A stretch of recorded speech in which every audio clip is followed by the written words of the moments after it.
In the heart of the bustling intergalactic city of Xiron, humans were a rare sight.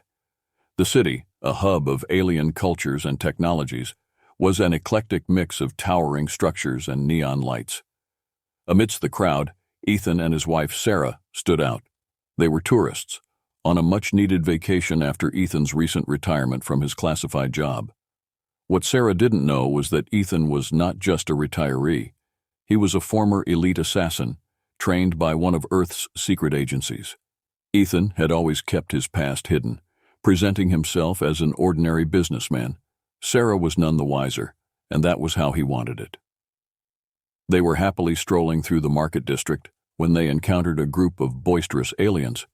These aliens, members of the notorious gang known as the Dreshnar, had a reputation for causing trouble. The leader, a tall, muscular alien named Crux, noticed the couple and decided they would be his entertainment for the evening.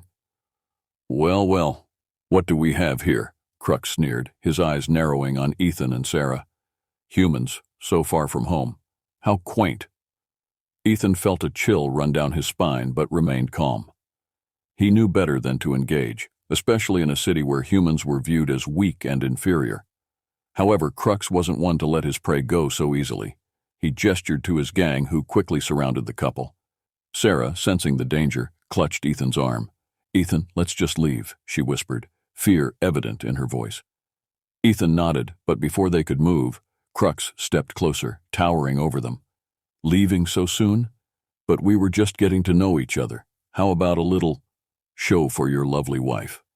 His tone was mocking, his grin predatory. Ethan's instincts screamed at him to act, but he kept his expression neutral. "We don't want any trouble," he said, his voice steady. "We're just here to enjoy the sights." Crux laughed, a harsh sound that drew the attention of nearby onlookers. "Oh, I think you do. It's not every day we get to see a human trying to act tough."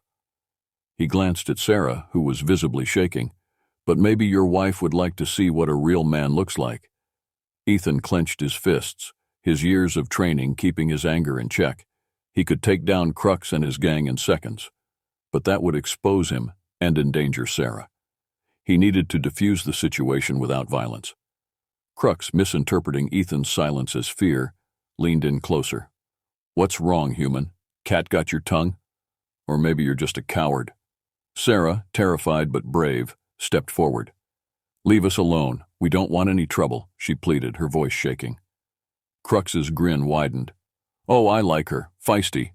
Tell you what, why don't you give us a kiss, sweetheart? Show your husband what he's missing." Before Ethan could react, Crux grabbed Sarah's arm. That was the last straw. In a blur of motion, Ethan's training kicked in. He twisted Crux's arm, sending him sprawling to the ground.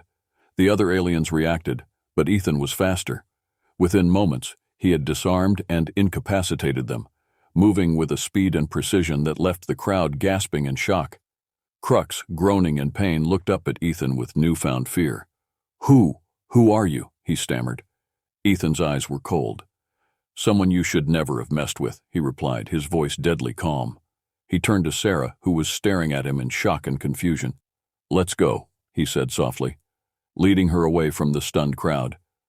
As they walked away, the reality of what had just happened began to sink in. Ethan had revealed a part of himself that he had long kept hidden, and now he had to face the consequences. Sarah's gaze was filled with questions, but he knew there would be time for answers later. For now, they needed to get somewhere safe. Chapter 2. The Battle Begins. The Zathari invasion was relentless. Their ships hovered ominously over major cities, casting shadows that seemed to blot out hope itself. In the initial days of the assault, the EDC struggled to coordinate a coherent defense. The Zathari's technological superiority was evident. Their ships were impervious to conventional weapons, and their energy-based armaments cut through Earth's defenses with alarming ease. General Marcus Steele stood in the EDC's command center, a secure underground facility equipped with the latest technology. Screens displayed real-time feeds from across the globe, showing the extent of the devastation. Despite the chaos, Steele remained composed, issuing orders and strategizing with his team. He knew that Earth's only chance lay in understanding the enemy's technology, and finding a way to exploit any potential weaknesses. In a fortified research facility, Dr. Elena Vasquez and her team of scientists worked tirelessly to analyze the fragments of Zathari technology recovered from downed ships. Their breakthrough came unexpectedly when a young hacker named Samira al-Hassan, working independently, managed to intercept and decode a portion of the Zathari's communications. She discovered that the Zathari ships operated on a frequency vulnerable to disruption by certain electromagnetic pulses, EMPs. Armed with this new information, the EDC devised a plan. They would launch a coordinated counterattack, using EMPs to disable the Zathari ship's shields and weapons systems. The operation was risky and required perfect timing, but it was the best chance they had. The world watched anxiously as the plan was put into motion. In cities like New York, London, and Beijing, EDC forces launched simultaneous attacks. Fighter jets equipped with newly developed EMP missiles took to the skies, engaging the Zathari ships. On the ground, soldiers and civilians alike braced for the counteroffensive. Among them was Alex Chang, the journalist who had become a voice of resilience, broadcasting live reports from the front lines. As the EMP missiles detonated, a wave of electromagnetic interference swept through the skies. The Zathari ships flickered, their shields momentarily destabilizing. EDC forces seized the opportunity, launching a barrage of missiles and artillery fire. For the first time, they managed to inflict significant damage on the invaders. In New York, one of the massive Zathari ships plummeted into the Hudson River, sending a tidal wave crashing into the city. The victory was short-lived. The Zathari quickly adapted, recalibrating their systems to resist the EMPs. Commander Tizan, watching from his flagship, ordered a retaliatory strike. The Zathari unleashed a new wave of attacks, this time targeting civilian infrastructure and communication networks. The devastation was immense, and the death toll rose sharply. Despite the setbacks, the EDC's counterattack had not been in vain. The EMPs had exposed a vulnerability, however brief, and demonstrated that the Zathari were not invincible. General Steele and Dr. Vasquez convened with other leaders and scientists to reassess their strategy. They realized that defeating the Zathari would require not just military might, but also a deeper understanding of their culture, motivations, and weaknesses. Meanwhile, on the ground, ordinary people continued to resist. In Texas, the group of teenagers, led by a resourceful young man named Ethan, managed to repel a Zathari scouting party, capturing one of their weapons. In Tokyo, the elderly couple and their neighbors set up a makeshift communication network, helping to coordinate relief efforts and share vital information. The resilience and ingenuity of humanity shone through, even in the darkest of times. The EDC's counteroffensive had given the world a glimmer of hope, but the battle was far from over. As the second chapter ended, the stakes were higher than ever. The Zathari were preparing to escalate the conflict, and Earth's defenders knew they had to be ready for anything. Chapter 3. The Pursuit. Ethan spent the night making preparations. His instincts as an assassin, honed over years of training and missions, came back with startling clarity. He secured the hotel room, setting up basic surveillance and defensive measures. Every noise outside the room heightened his awareness, reminding him of the countless nights he had spent on edge during missions. Meanwhile, Sarah sat in the bathroom, trying to process everything. She had married Ethan, believing he was an ordinary man, and now she learned he had been a trained killer. The shock of the revelation, combined with the fear from the encounter with the aliens, left her feeling lost and betrayed. But underneath it all, she still loved him, and that only made it more complicated. By morning, Sarah emerged from the bathroom, her face pale but determined. "We need to leave," she said, her voice steady. "I don't want to stay here any longer." Ethan nodded. "I've arranged for a ship. We can leave Zyron and head to a safer location." Sarah hesitated, then looked Ethan in the eyes. "I still don't know if I can trust you, Ethan. But for now, let's focus on getting out of here." Ethan understood her hesitation. He had shattered her trust, and it would take time to rebuild it. But for now, their priority was survival. He packed their belongings quickly, keeping an eye on the security feeds he had set up. As they left the hotel, Ethan couldn't shake the feeling that they were being watched. At the spaceport, they moved quickly through security, trying to avoid drawing attention. But just as they were about to board their ship, Ethan noticed a familiar face in the crowd, one of the Dreshnar gang members. He cursed under his breath. They had been followed. "Than?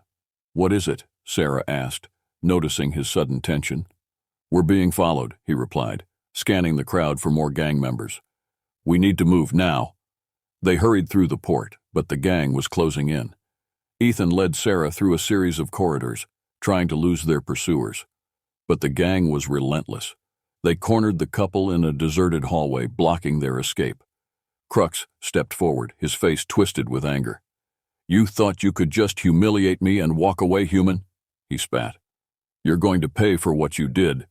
Ethan positioned himself between Sarah and the gang. "I don't want any trouble," he said, his voice calm but firm, "but I won't let you hurt her." Crux laughed, a cruel sound. "And what are you going to do, human? Fight us all?" He gestured to his gang, who drew their weapons. Ethan glanced at Sarah, then back at the gang. "I was hoping to avoid this," he said quietly. Then, with a swift motion, he disarmed the nearest gang member, taking his weapon and turning it on the others. The corridor erupted into chaos as Ethan fought off the attackers, moving with lethal precision. Sarah watched in shock as Ethan took down the gang members one by one. It was like watching a different person altogether, a warrior, not the man she had married. She realized then that Ethan was far more dangerous than she had ever imagined. In a matter of minutes, the fight was over. The gang members lay incapacitated on the ground, groaning in pain. Ethan stood over them, his expression cold. "This is your last warning," he said to Crux, who was nursing a broken arm. "If you come after us again, I won't hold back." Crux glared up at him, hatred burning in his eyes. "You haven't seen the last of us," he snarled. "We'll find you, no matter where you go." Ethan didn't respond. He took Sarah's hand and led her away, leaving the gang behind. As they boarded their ship, Sarah felt a mixture of relief and fear. Ethan had protected her, but at what cost? She couldn't shake the image of him in combat, the way he had fought with such cold efficiency. As the ship took off, Ethan turned to her, his expression softening. "Are you okay?" he asked gently. Sarah nodded, though she was far from okay. "Ethan, I don't know what to say." Ethan sighed, running a hand through his hair. "I know this is a lot to take in, and I know I haven't been honest with you, but I promise you, Sarah, I will do whatever it takes to keep you safe."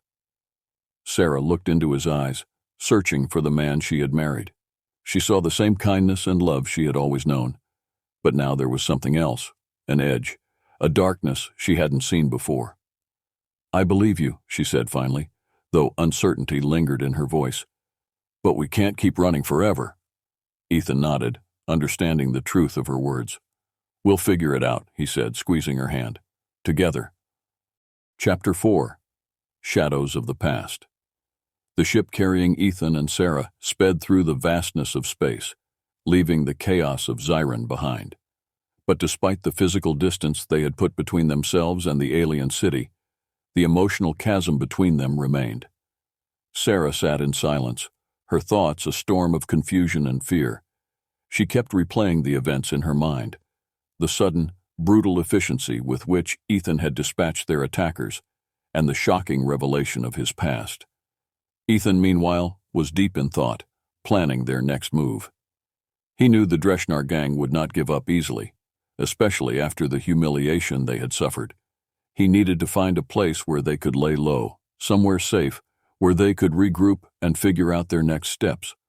But more than that, he needed to find a way to bridge the gap that had opened up between him and Sarah.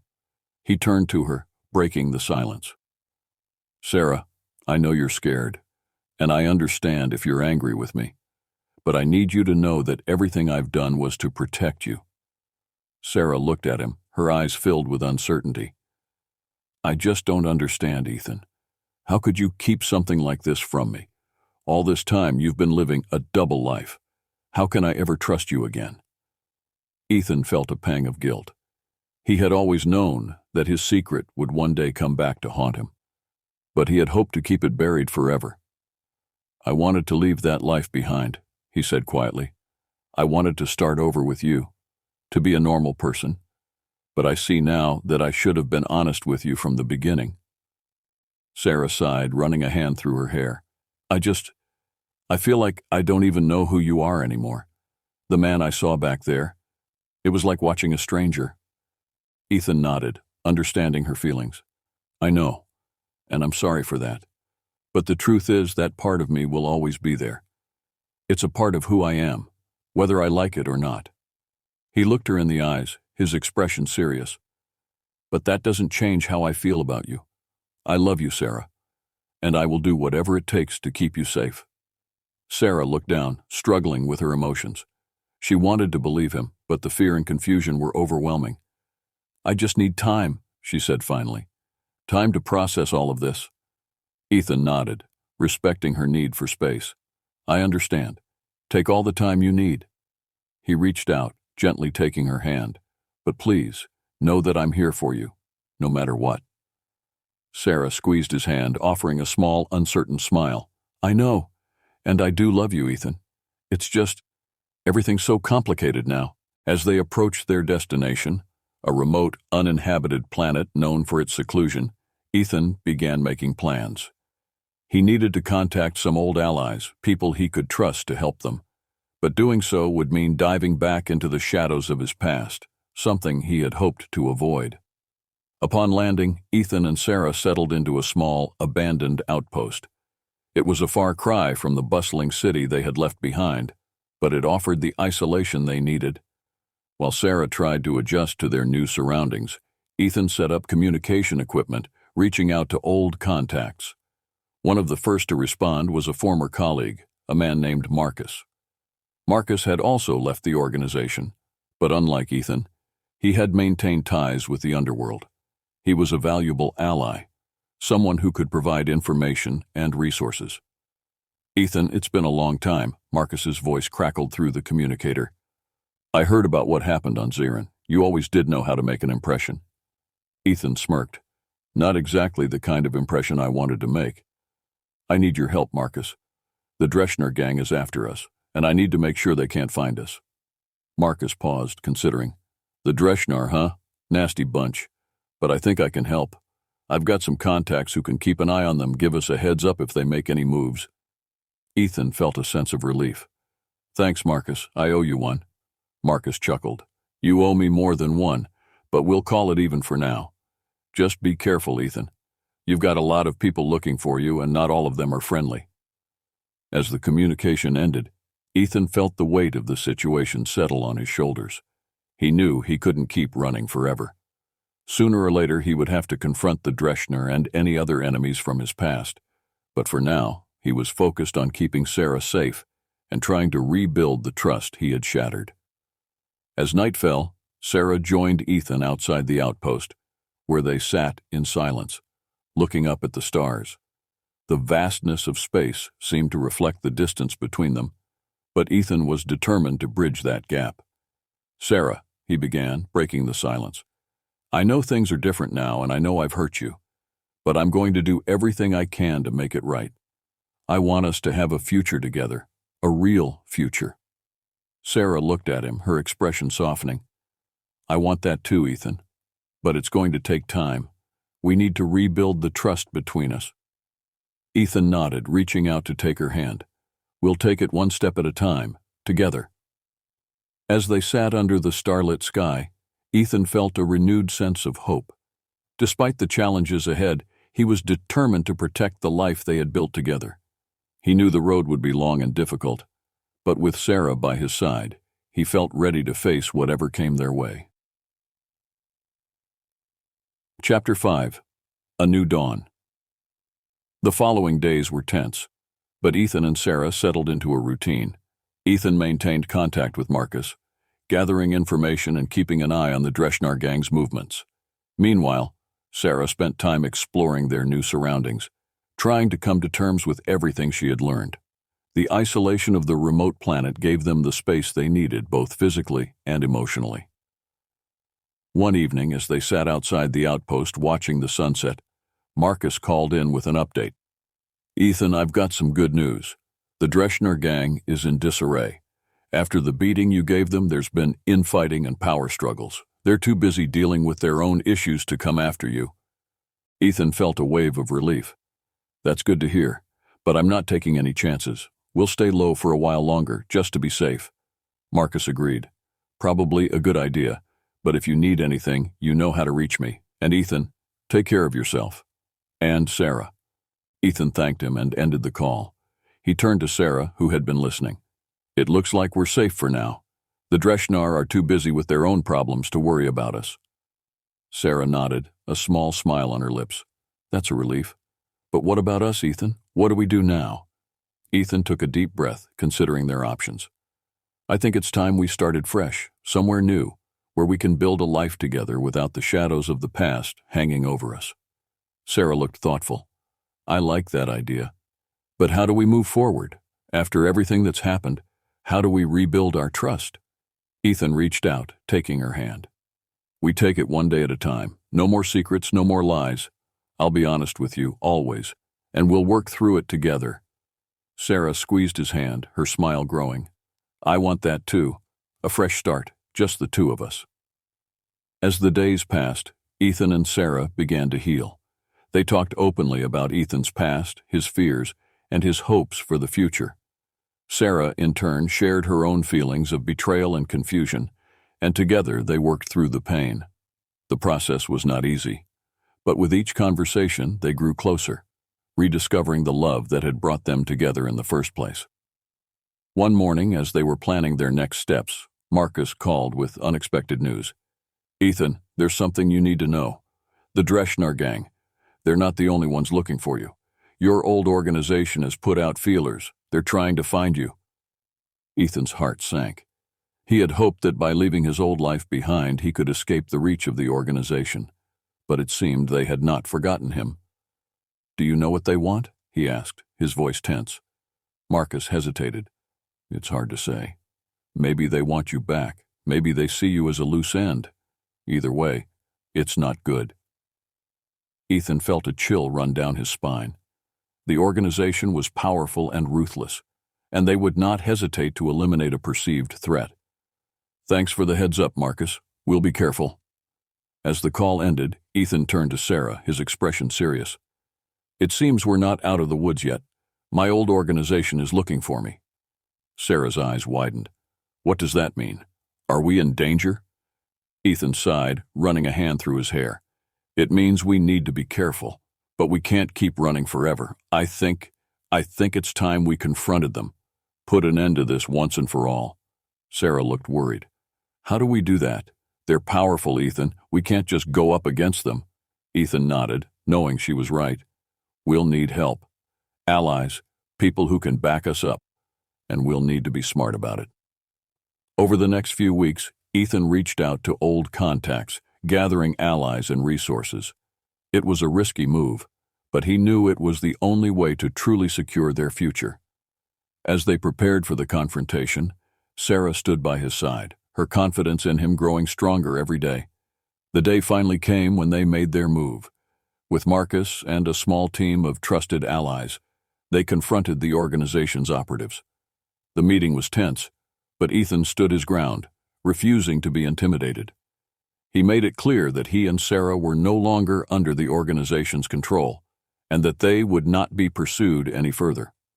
To his relief, the operatives agreed, albeit reluctantly. They had no desire to escalate the situation, especially with Ethan's skills and connections. As the meeting ended, Ethan felt a weight lift off his shoulders. They were finally free. With the danger behind them, Ethan and Sarah left the remote planet, ready to start their new life together. They traveled to a distant, peaceful colony where they could live quietly and safely. As they settled into their new home, they felt a sense of peace and hope for the future. One evening, as they sat on their porch watching the sunset, Sarah turned to Ethan, a smile on her face. "We did it. We made it through." Ethan smiled, taking her hand. "Yeah, we did. And now we have a whole new life ahead of us." Sarah leaned her head on his shoulder, feeling content for the first time in a long while. "No more secrets," she said softly. "Just us." Ethan kissed her forehead, his heart full. "Just us," he agreed. As they watched the stars come out, Ethan knew that they had a long road ahead of them. But with Sarah by his side, he felt ready for whatever challenges the future might bring. They had faced the darkness together and come out stronger for it. Now they could finally build the life they had always dreamed of, a life of love, trust, and new beginnings.